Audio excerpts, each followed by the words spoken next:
All right, we're recording. So here we go.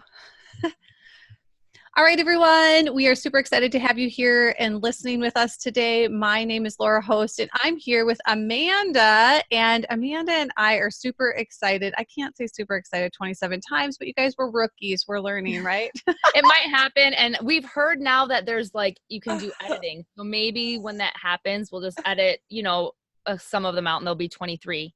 Right. 23 versus 27. But either way, it's super exciting that we're here today. You guys, we are recording. We are live.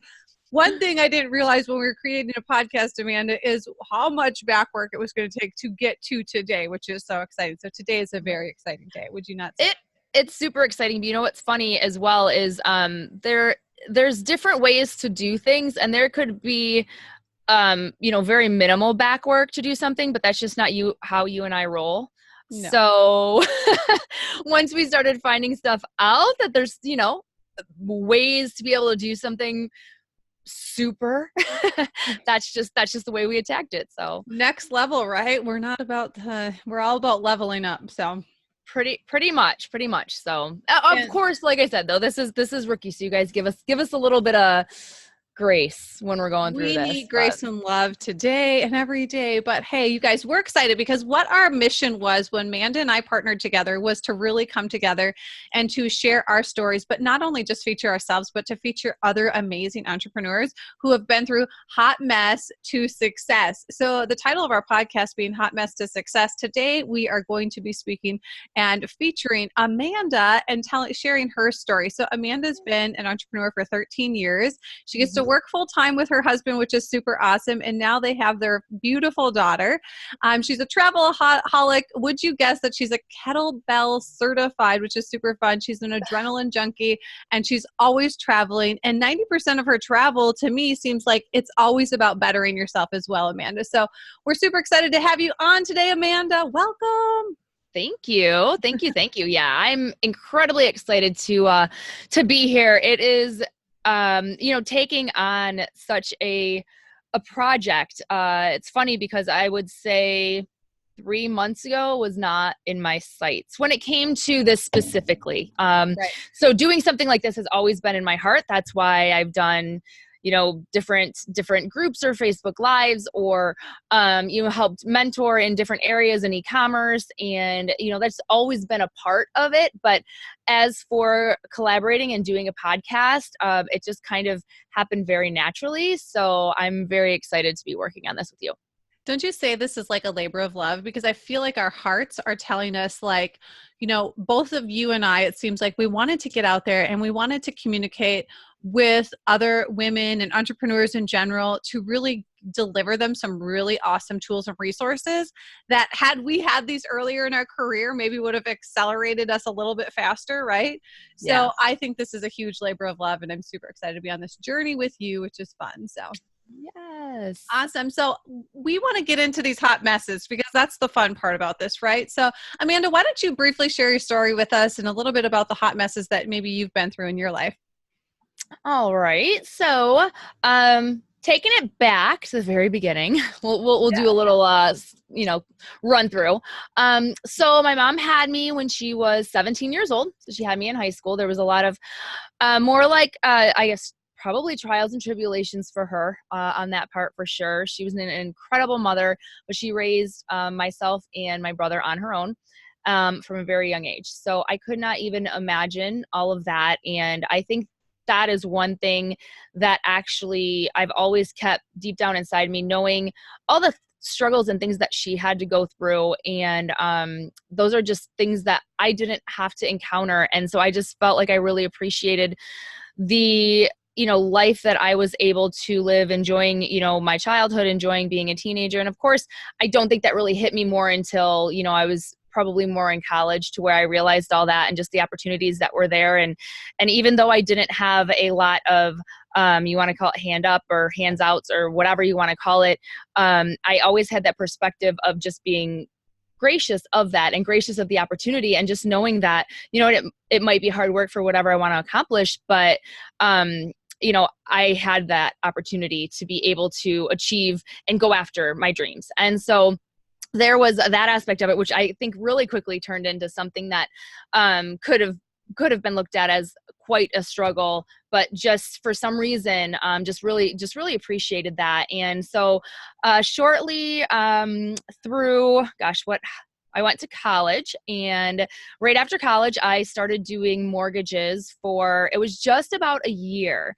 And it was really weird that I am actually in e-commerce now, because it was nothing that I went to school for. I went to school for advertising, public relations, marketing, and business. And so when I was doing mortgages, I had a friend that their significant other had a like this little device that they brought with them when we went to lunch. And I'm like, what the heck is that?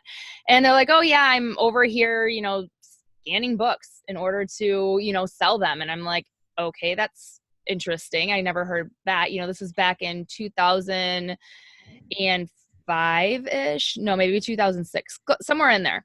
2006. And so I'm like, all right, well, that sounds pretty interesting. Maybe I'll do that on the side. I wasn't with my husband at the time, and so I decided to start doing that, and it started to go really, really well. And so it's so weird to think that I was, flipping books online. Like, that's legitimately how I started. But I left my job, and, where they're like, yeah, when your little book thing doesn't work out, you can more than be welcome to come back. Yeah. And so, so that they said it with love, basically, but they're just like, everybody was just like, what the heck? Like, you just bought a house. Now you're leaving your job. Like, how can you even do that? And so it just started to go really, really well. And I got the bug to work for myself. I mean, if I look back on all the different positions that I've had, in my life, even from when I was very young working, it was always basically commission based anyways. So I think it was just kind of a natural progression. And I'm really particular about wanting to do whatever I want, whenever I want type deal. So I think that's one of the reasons that entrepreneurship was really attractive to me as well. But, during that time, very early on, is when my husband and I got together, and he was in finance. And there was about a 3-year progression to where, I was working the business mainly, and then he would also come home and help me work the business. And after that 3 years, we just decided to have him come home and work with me full time. So ever since then, it was like December 2008, I think. We've been working together full time, 24/7. We've had a lot of ups and downs, a lot of different different business ventures. It's, the evolution from us doing books to now having our own brand. And there's just a lot that it's evolved into now. I'm trying to think of what else. So as far as hot messes during this entire process, what kind of bumps did you have in the road in the process of becoming an e-com superstar? Okay, so I think probably one of the most memorable ones, and if anybody is in e-commerce or sells on Amazon or just with anything, we actually got suspended in one of our biggest, most high investment times within our inventory. We got suspended from Amazon, and it was a very just an oversight. It wasn't anything. We weren't doing anything, crazy, but it was an oversight on our part. Very irresponsible. We got warnings, and we just didn't even see, because we didn't, see the emails. We didn't get notified until we saw the big one that said you're suspended. And at that time, it was like hitting a brick wall trying to, if anybody works with Amazon, it doesn't matter how big or how small the issue is, trying to get a resolution can be very, very painful. And trying to find the right person to talk to is very, very difficult. Still is now to this day. So that can be a big struggle. I know a lot of big sellers deal with that kind of thing. And so we literally thought it was weeks after weeks after weeks of basically like not getting anywhere. And we had all of our inventory, like over $1 million worth of inventory all over the United States in their warehouses. And we could have extracted it. Like, it's our inventory. We can take it back. But basically it wasn't able to be live or be sold on Amazon. And we had just recently purchased a year ago. We purchased our new home, and it got to the point probably about 3 weeks in that we thought we were going to lose everything. And so that was really trying in a sense, but it's also very liberating when you look something in the face where you feel like, oh my gosh, what if we lose everything? And then you realize that that's not really everything. You would think that that would be the end of the world, but it's not the end of the world, right? Life will still go on, where I still was with, my husband, we still had our health. Like there was just different things that once you like come to accepting that, this could happen, it was very freeing. And I'm glad that we got back on, don't get me wrong, but I was like, you know what? So what happens if we lose our house? Yeah. What, I mean, so we lose our house, like Right. we rebuild. So we figure it out, like it's part of our, it's not what you want to be as a chapter in your book. Right. But it's a chapter in your book. It's a part of it. So, from that point on, there had been other things, like we were on Amazon merch. We got suspended from Amazon merch. And we were working very, very hard at that. And that was a big blow. It was about, I don't know, 5 or 6 months into our journey with them. And that was a big hit because, again, we were investing so much time in it, but it was a big hit for a minute. It's like once you get knocked down really, really hard, and then you get back up, it's like when you get jabbed a little bit, you just shake it off. So I feel like, it's funny when we talk about the hot messes and things, I do feel that a lot of times the people that I meet or get to hear their story, and I'm just wowed by their resilience and their success. It's happened because they've had, a lot of times there's a major thing that they've happened in their life, or a few major things, but it's like a lot of times they're just brushing them off. And that's why they have such the success, because they're, encountering these obstacles that for, sometimes would knock people down for a considerable amount of time. And they're just, again, just shaking them off, brushing them off. And I truly believe that that type of perspective and mindset has been the entire core to how we've been able to continue to be successful in spite of all of the natural, entrepreneur roller coaster things that come your way. Right. So like when you say, oh my gosh, we almost lost it all and we were going to lose our house and everything. So does that mean, from my perspective, I'm questioning, did you have all your eggs in one basket? And since then, have you decided to diversify to prevent that from happening? Oh yeah. All of our eggs were 100% in one basket. And it was a progression at that point. We knew it's kind of like when we started out in that space and we were transitioning from, doing books to doing some wholesale products and everything like that. We couldn't just start that and then start everything else at the same time. However, we knew that there had to be a little bit more of a urgency, I guess, like you said, to diversify for sure. And so now we are very focused at continuing to build out different. We actually have 3 different Amazon accounts in different lines, and then also our off Amazon presence. And so, absolutely, I do think once you find something that you are successful at, and potentially you don't, like for us, we didn't have another income, right? Because we had been, working together for so long. It is nice if there is somebody that, one of the, a partner or something, and then you're able to have income coming in there, that could be great. But through that transition, we did not have that. So yes, working on diversifying now is very, very important. And I think that is something that, especially if people are getting into e-commerce, that they definitely need to take into consideration. What was your mindset like during this whole like crashing down moment? Oh, a roller coaster. A roller coaster. I mean, it was, you get it, because it was like we were used to working daily.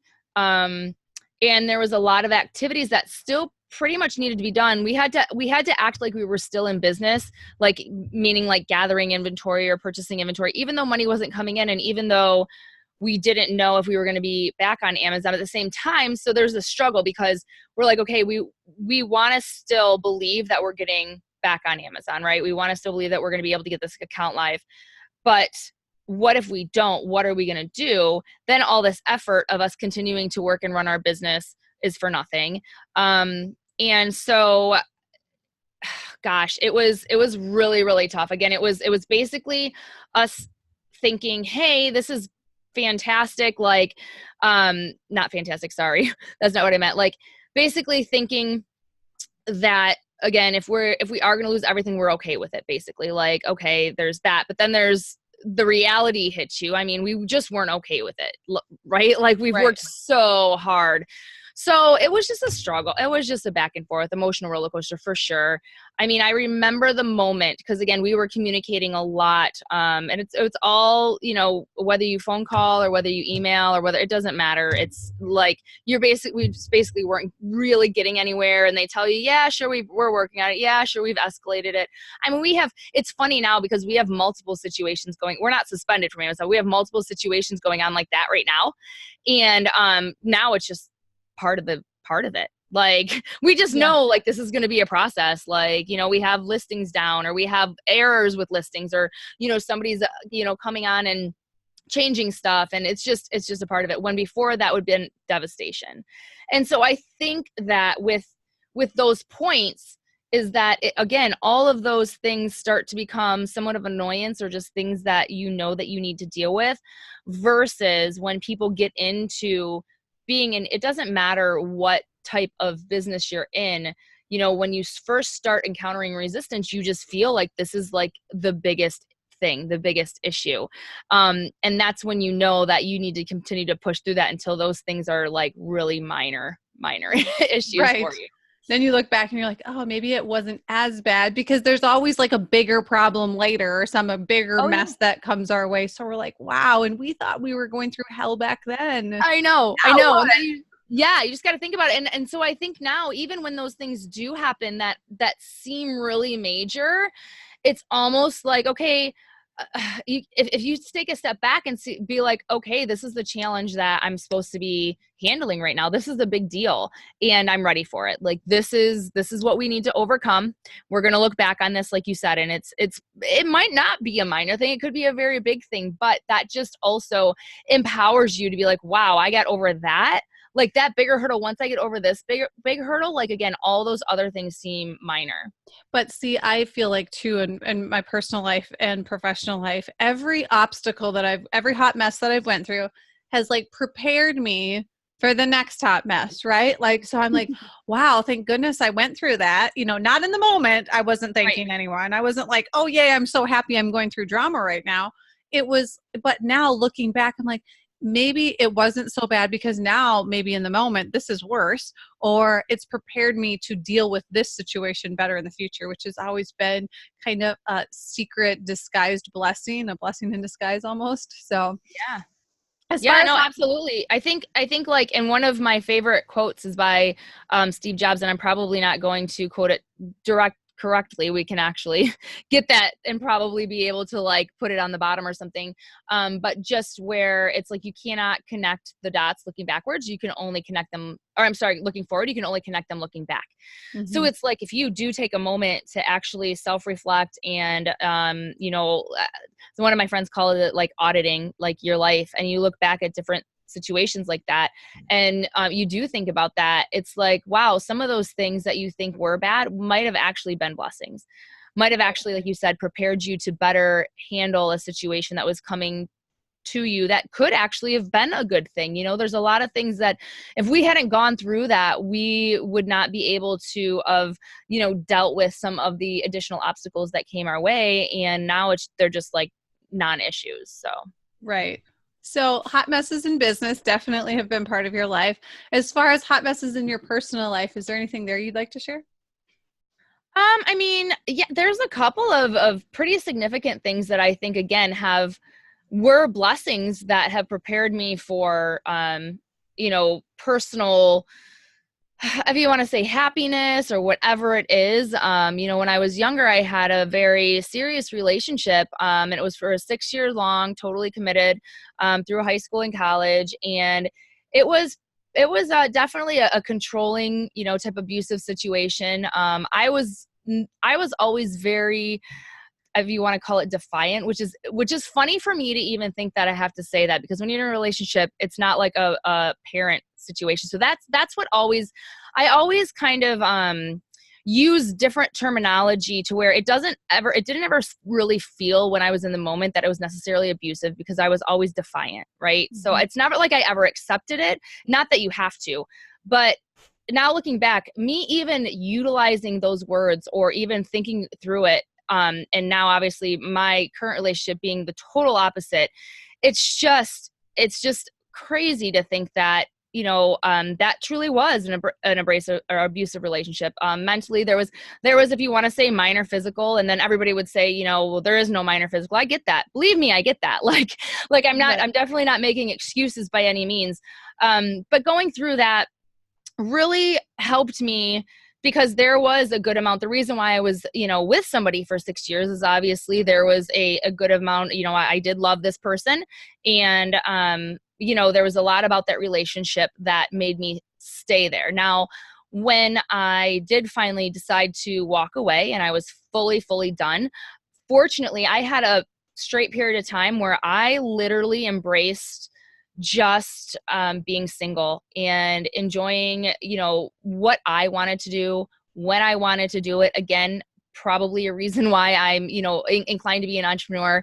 And I was just good with myself. I had friends that were just like, you would go out, you would, have fun and hang out with people. You were very social, but like, I would never bring like guys home and be like, oh yeah, I really like this one. I didn't want any of that. Like, I just really enjoyed, I was, focused on my job, because being a mortgage officer, it was something that was new and I was learning, and I was doing really, really, great in that job. And so, it was during that time where I actually got together with John, and it was funny because neither of us were looking for it. And so he totally snuck up on me. But the reason why I connect that so much to, and it was about 2.5 years where I was like pretty much straight single. And, he snuck up on me. And again, the reason why I make that connection is because I feel like, my initial relationship had a lot of good points, but there was a lot of bad as well. And I feel like when I went through that, and it was a serious relationship to the point to where like we talked marriage, like we were, it's your, high school sweetheart, whatever. We were getting married. Like that was just it. There was nothing else. So, by the time, I got together with John, it was just this instant I recognized it instantly that we were like such good friends. And, when we decided that we were actually going to, be together on a romantic level, that was like, that's it. Like, I just knew like he had everything that I could, all of the stuff that I, wanted before, but then like just the amazing, there was not any of that, those warning signs that for me was probably something that I actually like recognized really early on. That's probably why I was like straight. I didn't give anybody chances. Like, it was like, if you had any like minor, like little red flags, I was like, oh, great. Nice to, done with you. Like, that's it. So true. Okay. So I'm looking up Oprah's husband's name. What is Oprah's Stedman? Okay. That's what I wanted to look up quick. Okay. So your story reminds me of Oprah and Stedman, because they were not looking like, this is what I'm looking for now. Me currently going through a divorce in a new relationship, is that like, I'm totally comfortable, like Oprah, totally comfortable in her life, not needing, like, she doesn't need anything financially. She didn't need anything emotionally. She's emotionally secure. She's financially secure. Stedman, multimillionaire, financially secure, emotionally secure, but so their relationship is like pure love. I mean, they love being together. They love each other. And I'm just like, that's what I want, like, so that's so exciting. I seriously, like, there's certain people on social media that I just like love to follow. And your and John's relationship is one of those. I just love your guys' love, which is so fun. So thank you. It's mind blowing to me, like, because it truly is like, and that's very interesting. I think that like what's powerful and why I think it worked so well was because, again, neither of us were looking for anything, and it was like synergistic. It was like, once you have somebody that like, because a lot of times, there's, and I can remember in my past relationship, you love the good, but then like you're dealing with like the bad, and it's like, of course it's not. I do consider our relationship perfect, but not perfect in the way that where there's no fighting or there's no whatever. Like of course we fight, right? There's times, there's stuff happens, but like it's perfect because we both want the best for one another. And once we realize that, like, again, once you're really good and happy in your own life, when somebody comes and enhances that, that's when you know. Yeah. You know, it was like, it was like, wow, like I'm so good right now. I'm in this position to where I'm like, you know, whatever, like I'm happy with where I'm at. And then just that, like I said, if like that enhancement of wanting to be around that person and even wanting to work with them. Like Right. that was, I mean, like 24/7, like it's just normal for us to be, we're Right. around each other. And so we'll go, it's funny, we'll be on trips. Like you said, like we travel a lot, mostly for business, but it's always business and pleasure. I love what we do. Like I never feel like, oh, I got to go do whatever for business. Our business is what we love to do. That's why we do it. But it's funny because we were just in Austin, Texas I had a mastermind, and then John came so we could spend, it was our 10-year anniversary. So we spent a few days out in Austin, just kind of like, let's double dip. You come down there, be really fun. Austin's fun together. And we were there, and we're like, hey, let's go out to dinner with a couple of, our ecom friends. And they're like, oh, don't you guys want to go like by yourself and like go? I'm like, well, we'll have that time, but like we're together like all the time. Like, it's not that we don't, like we'll do that, but we get to take advantage of that. If we want to do that on a Wednesday night, we go do that, right? Like, it's like, it doesn't have to be like this specific, time frame or whatever. So it's nice that we get to have that, all the time, so that when we are working relatively consistently, it doesn't necessarily feel like work all the time. Yes, and I think it's just so much when it's confidence in loving yourself first, right? Because when you love yourself, you're not looking for anyone to fill the void. Like I see so many, like when I reflect back on my failed relationships or things like that, or just past lessons learned in relationships, or look at other people's relationships, and it always seems like we're looking for another human being to fill voids in our life. And then when we actually, like what I'm practicing right now is just so much self-love, like learning to love me. And then I'm not looking for another human being to fill anything in my life, like being secure in myself, being secure financially, being secure, and just being independent, owning my own home, taking care of the yard, doing everything that I need to do for myself, right? Like, Mm-hmm. and I think it's like I posted on Facebook the other day about alpha female, right? Like it's intimidating to a lot of guys because we can do everything ourselves. And we Right. don't need a man to do that for us, right? So it's fun and exciting, but there's something so cool because you get to work with this man who loves and supports you. I mean, the way he edifies you and your daughter on social media is so beautiful. And it's just super fun to see your guys' love blossom and grow. And it makes people like me who are into that next phase of life or going into that next phase of finding love.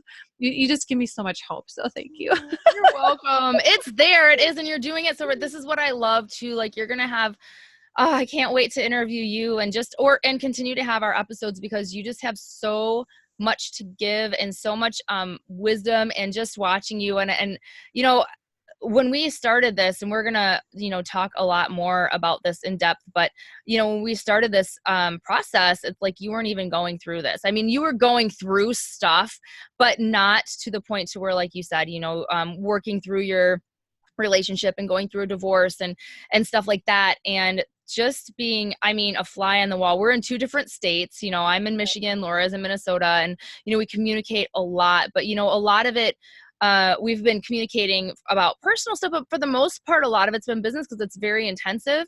So we've been really focused on that. And just the way that she's been able to handle, I mean, she has 3 little babies and the way that she's been able to handle this is just blow my mind. I'm not surprised. Let's put it that way though. Like, I know what a freaking beast you are. Like, if there was anybody else, like I'd be like, oh my gosh, like, how are we going to work on this project? So I knew that, I mean, it's not surprising to me, but it is incredibly, I just admire you so much, and you're such an inspiration with that. And I know there's going to be so many women and people out there that are just going to just need your story and need your strength and all of the different things that you are able to bring out, that you've needed to help yourself through this. So that's another reason why, like, this passion project is just so powerful. I'm excited to be, doing this with you, because I think you have such an amazing side that you're going to be able to bring people and help lift them up. Oh, me too. That's why I'm like, we want to like dump 10,000 episodes in like one recording, right? We're like, we gotta just snippet this out because it's like we have so much excitement and things that we want to share about. But one of our taglines, which Amanda messages me the other day, and we're using Voxer, so we get to talk to each other, and her excitement was like through the freaking roof. And it was so funny, but she's like, oh my gosh, I figured it out. Own it. Like, we need to own it, right? Like, I love this. The minute I heard it, you start explaining it, I was like, you're right. Because own it, the tagline, like hashtag own it is what we're using now. But think about this, you guys. If you're listening to this and you're thinking about your life and you're like, you need to own everything in life. The messes, the successes, the growth periods, the times to become better person, all of it, whether you've done it right, done it wrong, we need to own it, right? Not own it in purchasing something, but like personally digging deep into ourselves to owning it. So Yeah. reflecting on that yourself, Amanda, in your own life, I sometimes feel like owning it necessarily doesn't mean we kept it a secret, but sometimes it does. Like, I know there's things in my life that I've kept a secret, then I had to own up to it and like admit that, like, you know, I may be sugarcoating things on social media and it's not as pretty behind the scenes. And now I'm really starting to become more open about my life and the reality of life. Has there been anything in either your professional or personal life where you've kind of just kept it to yourself, maybe not made it really public, and now there was a point where you decided to just own it, to really own up to it, to say, I'm going to learn from these lessons. I'm going to take it with the best way I possibly can? You know, I really think that I don't know how this happened so early on. I would have to say that it did not happen until after um when I discussed my abusive relationship or whatever. It definitely happened after that. It was pretty quick though that I was able to own stuff pretty openly pretty quickly. And so there's a couple of things that come to mind. And I guess one of the first ones is, when John and I had decided that we were going to, try to get pregnant, it happened really, really quickly. Like totally everything was planned out, whatever. I'm just the planner. And of course you can't really plan for that stuff, but everything was planned out, got pregnant right away. Woohoo, whatever, told everybody right away. Right. We ended up having a miscarriage. And if we had not announced it to everybody immediately, I don't think that I probably would not have told a lot of people. So one of the things in my experience through that was obviously a very difficult time, but it was a lot of, I felt like it was almost therapy every single time that I had to tell somebody and be out with it. And I was forced to be out with it because I couldn't, I wasn't going to let people continue to think that I was pregnant and make all these oogly comments and how do you feel and blah, blah, blah.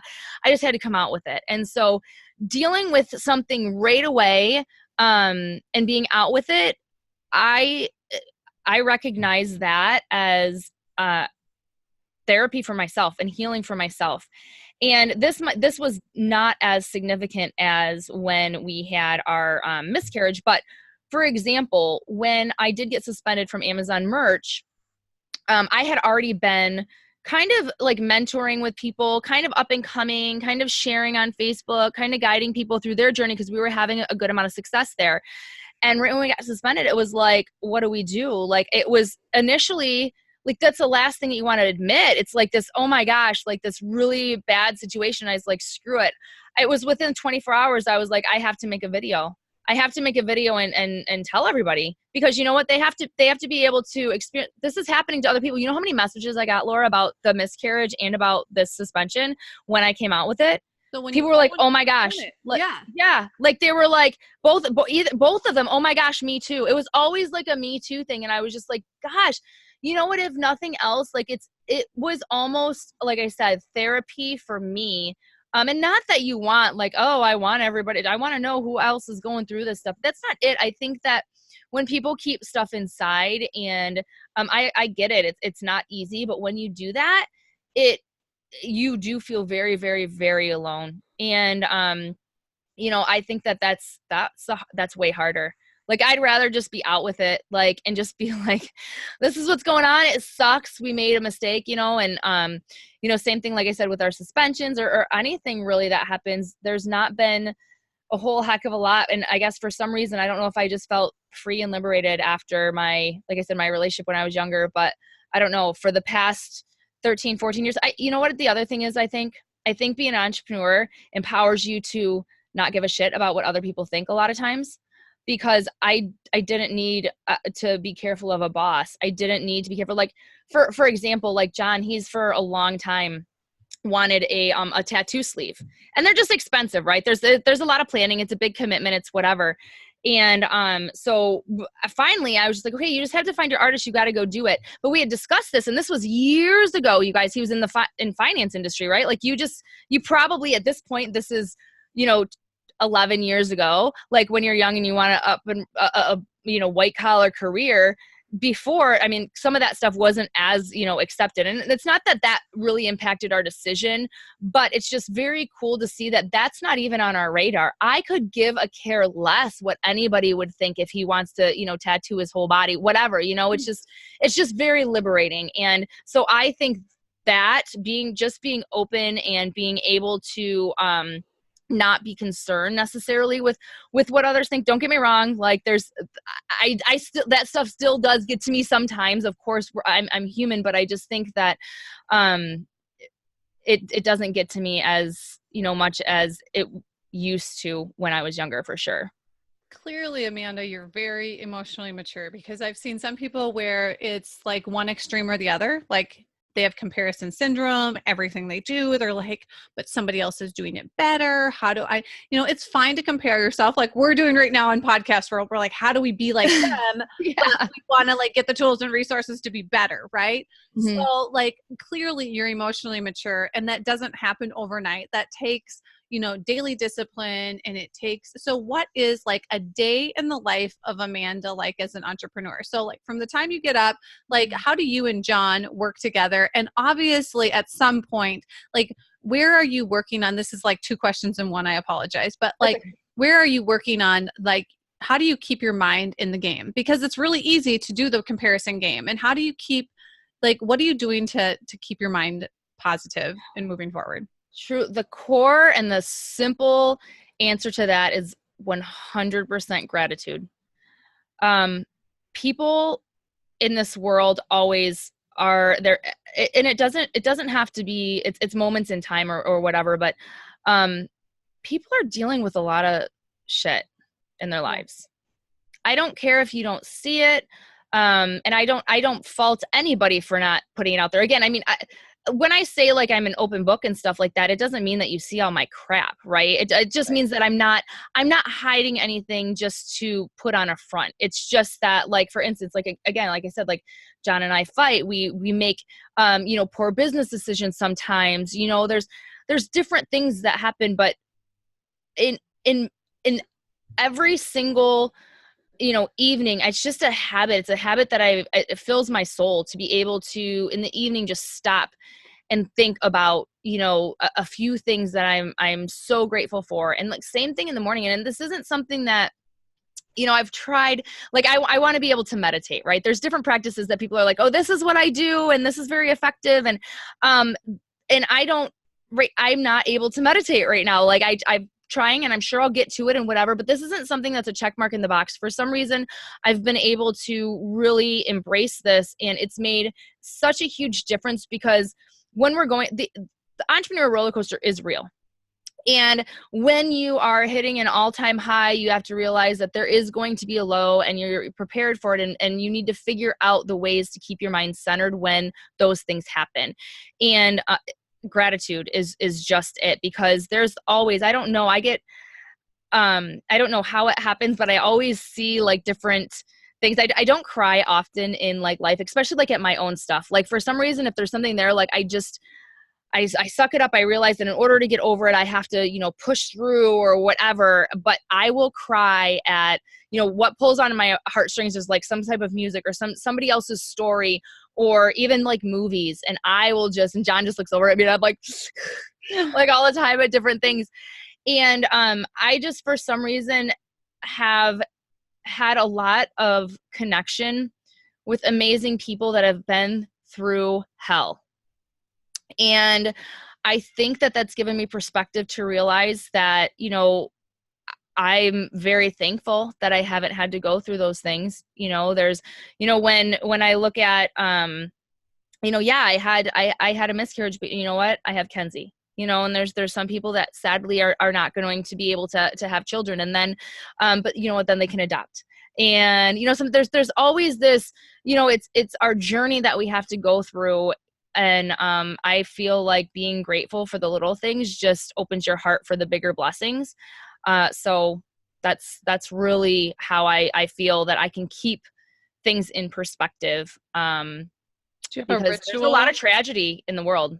There is a lot of tragedy in the world, and I'm not blind to it. I'm just incredibly thankful for what I have, even if it's, you know, we lose everything and we're in a brown box, living in a brown box. Yeah, right, right. So do you have a ritual each day? I know sometimes, like, I'll just talk to myself in the shower. Like, I just speak to myself in the shower, like speak positivity to myself. Is there any like type of daily ritual that you do to like kind of remind yourself of your gratitude or to speak gratitude to yourself?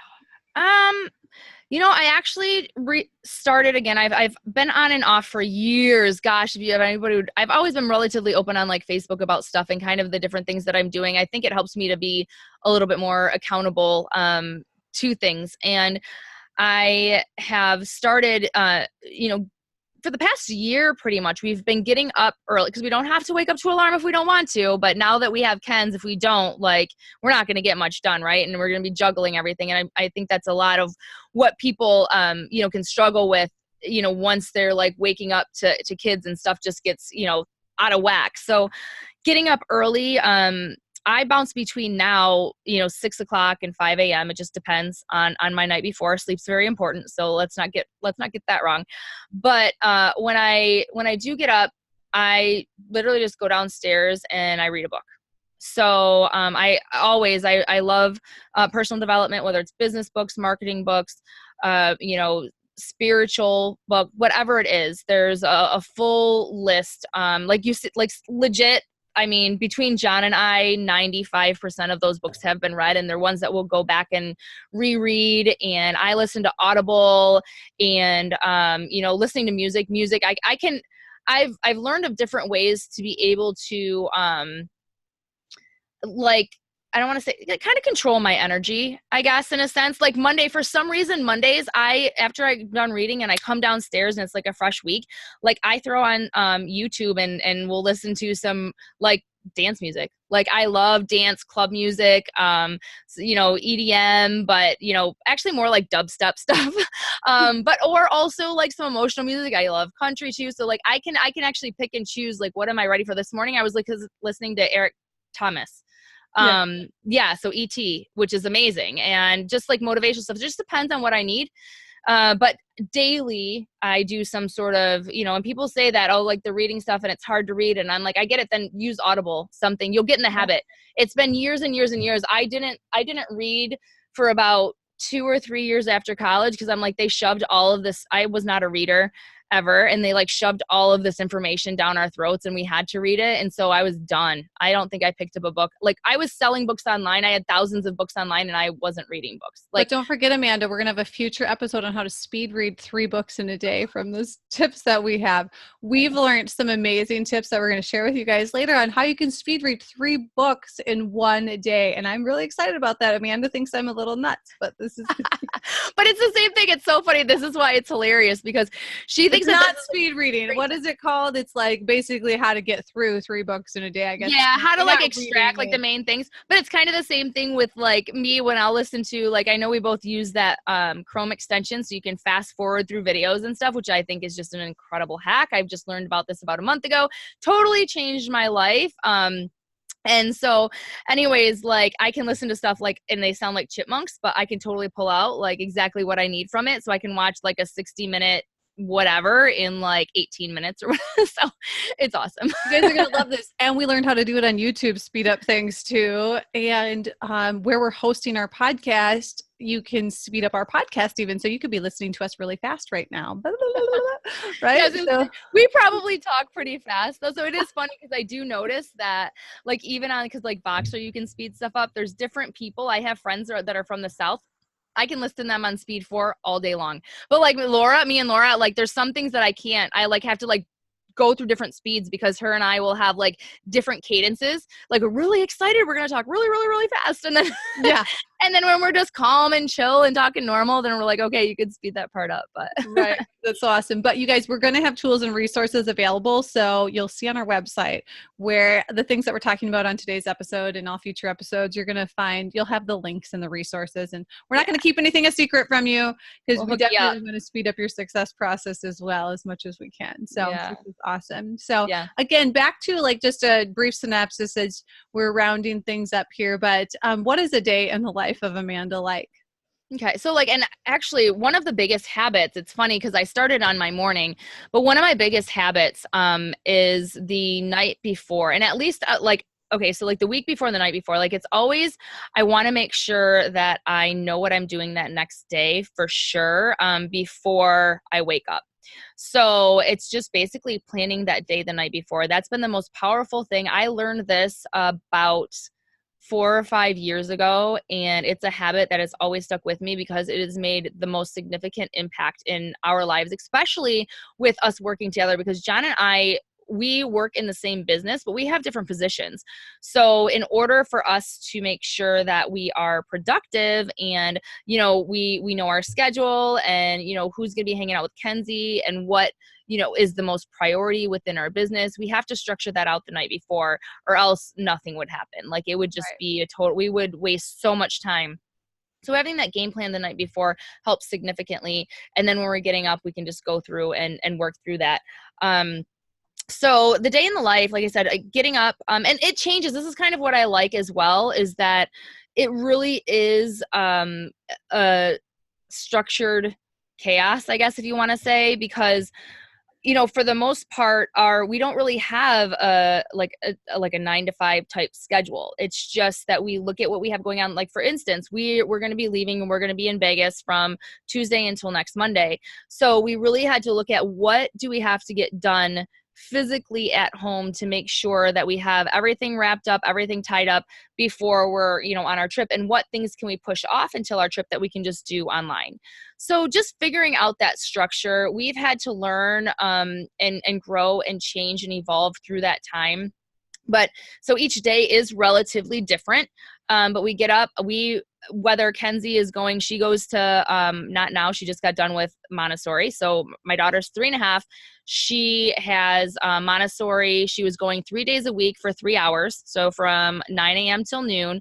And so we would get up, one of us, whoever was decided the night before that didn't have specific, you know, computer work at this time, would get up, make her breakfast, get her ready, take her to school, come back. Then we would do our whatever we have scheduled in that morning. You know, we have stuff blocked off. A lot of times I don't really answer my cell phone during the day. You know, I schedule out my calls like pretty much a day in advance, because if it's not like a family member or John or whatever, it's not an emergency. So I'm pretty guarded in blocking out our time that way, because otherwise it's way too easy to get caught up and distracted. And so, you know, planning that it helps me be more prepared for things as well. So it's relatively focused. And yeah, just getting whatever work done, you know, needs to be done. Do you plan, like, I found myself, I have 24 precious hours of where all 3 kids are in childcare during the week. And so like I'm teaching myself and trying to teach myself, like, not to grocery shop during that time, not to do other things, like not even to exercise or anything. Like it has to be solid. I get 24 hours of like work time, you know? So like, and trying to organize that. So do you guys like, I mean, this is like personal, but it's like a mom question. Like, when do you grocery shop? When do you do those personal, like working on you kind of stuff? Amen. Like that is for sure one of the biggest, if you want to say hacks or something, that we started realizing with Ken's, because the first year was a total whirlwind. Like I said, she's 3.5. The first year was a disaster. That was tough on our business, because it was, you know, I wanted to be there and be, you know, and that was a transition period within our business as well. So we were actually forcibly having to start a new business model just because of different situations within that space. And so that was really difficult because here I am wanting to be like a new mom and be focused, but I'm very driven when it comes to our business as well. So that was a big struggle to go through that. And so after, and I think that's normal. I don't care if it matters if it's, I mean, this isn't just exclusive to us. Even if you like have a job, or even if you are, and I'm not, and there's never a just in front of this, even if you're a stay-at-home mom, which I think is honestly probably one of the most difficult, you know, jobs ever, because you are on call 24 freaking 7. Right. But even that, the first year is just a, you know, mess anyways. Right. Just a super hot mess right there. But so once we kind of got into a groove, we realized, and we'll remind ourselves of this a lot, is that we always will have like integrate Kenzie into stuff. We'll look at our day and John will be like, okay, he's going to be training in the garage. He can have Kenzie when he's going to work out or whatever. She loves working out in that atmosphere, training with him, doing stuff there. Like this morning I got up and I'm like, okay, my day is going to be crazy. We have a lot to get done before we leave. I need to make sure, because Laura said I had to do my makeup and hair for this because we're on video. I had to make sure to get up and shower and have that ready before we were going to do this. And so I was looking at our day and John had a lot to do. I said, you know what? I'm going to get up with Ken's. I'm going to take her right when she gets up. We're going to go take a shower together because that's stuff that I can do together with her. And I know it's like, sometimes you just want that minute and peaceful time. And I get that. But in the same regard, like we are such a free flowing of our schedule to where I'm going to be away from my daughter for, you know, when I go to Vegas. So to me, this is like, that's how we work our life. So I'm like, okay, I have her this morning. You focus work. I knew that we were going to be doing our podcast. So he needed to be able to, you know, make sure that he had her during that time. When we grocery shop, no, we take Ken's. Now here's the caveat to that. We have one child, right? I'm not going to get it twisted, my friends. If you have 2 children, if you have 3 like Miss Laura, I understand that this is a totally different, I'm just saying this is what we're doing. And so we always take her to Costco. We purposely, like if we're doing anything, like she's coming with us that's not in front of the computer, because a lot of our work is in front of the computer, and we try and do our best to not be always on our phone or in the computer while we're with her, just because we just don't want her to be like, okay, that's all they did. So if we have focused computer work time, then it's, you know, it's when the other one has her or when she's napping or early in the morning. That's what we focus on. Otherwise, we weave her in. Like last night too, like John was just like, okay, well, you know, you have to focus on this for work. I'm going to take Kenzie up in the room and we're going to go work on, you know, organizing my clothes in the closet or whatever. So we just try and think about those, because she's 3.5. She wants to be involved. You know what? Even if it takes you 2 times as long, what does it matter? It doesn't matter. Like at least you're being productive. Sure, it takes you, and she's folding stuff wrong and she's doing that. You know what I'm saying? But like, if she's in the mix and you're able to figure out little projects to do while you're with them, you're also enjoying them. You're teaching them, you know, really good skills about stuff. Kids just don't care whether you're playing with them with toys or if they're working on a project with you. I mean, Kenzie loves to work on projects. So we just try and think about that. And it's helped a lot for us to be, you know, it's still being productive, but then also spending time with her as well. Right. Just like in the kitchen. Oh my gosh. Kids want to like stir everything and make the breakfast and do everything. Yeah. So it's just like, I totally agree. So I appreciate those time hack things, because I find that too as a busy, you know, mom at taking care of 3 little ones and just valuing my work time and then managing those other, you know, mom things. You got to have groceries. They're hungry, right? You got to do those things as well, which is important too. So, including the kids and all of that. So we appreciate learning about a day in the life of Amanda, and also learning about your hot messes that have obviously turned into some crazy awesome successes, which is really cool, because so often we can get caught up in what's happening in our life, but when we always keep looking forward to the successes and the potential successes and getting over those hurdles to get to the next step in life. So let's wrap this up, Amanda, with you sharing some of maybe your secret hacks. So if there was something that you could know or you wish you had known, like while you were going through, like what could have elevated your success that you do now that maybe you didn't do 5 years ago? Okay, so specifically in e-commerce, it's only been the past couple years that we have been involved in like different events, like conferences and things like that. And that has made a dramatic difference in our business. we've been able to connect with just incredible people in that space, and just seeing the successes and the way that they, do business, and the being able to watch other people's journey, and again, experiencing and other people's stories, and learning that a lot of the things that we're going through, other people are going through, because as an entrepreneur, if you are, working from home, it can be very, lonely. It can be very difficult. And there's probably a lot of people out there that are literally doing this solo, like John and I have been doing it together, for a long time, but, doing it solo to where you're just like, oh my gosh, am I alone? And Right. so once we started to experience events and meeting people through that, it's just been a total game changer. And so that has been very significant.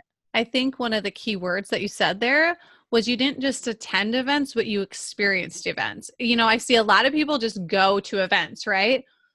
But you don't get nearly out of it what you would if you actually go there to experience it. You go there with the open mind. And one of the greatest hacks that I've learned is like when you go even to church, or you go to a meeting, or you go to an event, or crying out loud, if you're going to see your, mental health therapist, I don't care what you're doing, like go with intentional things you want to get out of it. Right? Like, because then you're like looking for what you want to get out of the meeting, the church, the event, the whatever you're doing. Right? Because then I feel like I'm listening and learning with more intention and being more intentional.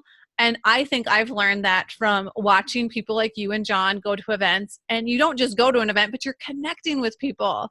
You're like actually building relationships. And so what's one of the big things that you do at events that's, really helped you?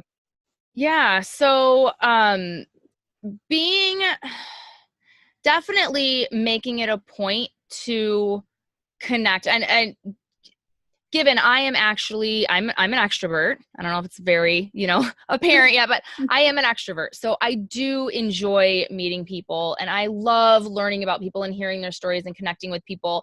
But I do have to say, so what actually kind of got us in the groove to going to events and us seeing the true value of it was when my husband went to an event actually by himself. And he's not an extrovert. Okay. He's more of an introvert. He'd rather hang out and, play with a dog versus like, if you go to a party, like that's where if there's a dog there, he would much rather hang out with a dog than all the people for a little while. But, so anyways, so he went to this event, and somebody had posted like in a Facebook group or something that they were there at the event, and they're like, hey, if anybody wants to go and have dinner, steak is on me.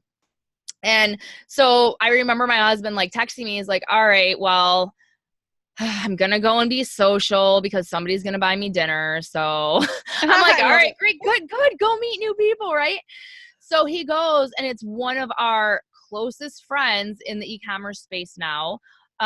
Just a guy that is just absolutely amazing. His name is Tim Jordan, and he has now 3 business partners. That was by himself at this time, but in less than, it's been less than 2 years, I think, he has 3 other amazing business partners that we consider, tight friends and family. We actually, all of us talk multiple times daily.